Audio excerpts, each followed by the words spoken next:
घरों में परिवार साथ बैठकर खाना खा रहे हैं। शहर की गलियों में बच्चों की हंसी गूंज रही है। बाजारों में चहल पहल बनी हुई है। ऐसे लम्हों में लगता है कि सब कुछ हमेशा यूं ही रहेगा। लेकिन जब सायरन बजता है, माहौल पल भर में बदल जाता है।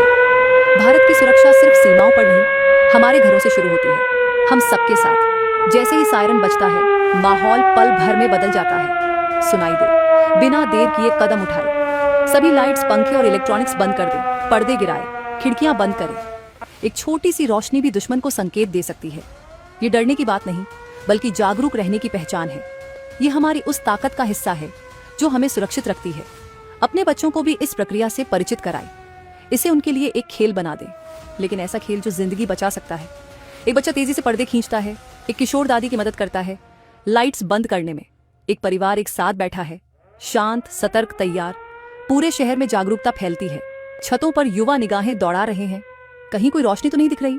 महिलाएं पड़ोस के बुजुर्गों का हालचाल ले रही हैं, और दूर हमारे सैनिक सीमाओं पर अडिग खड़े हैं, शांत, सतर्क, निडर।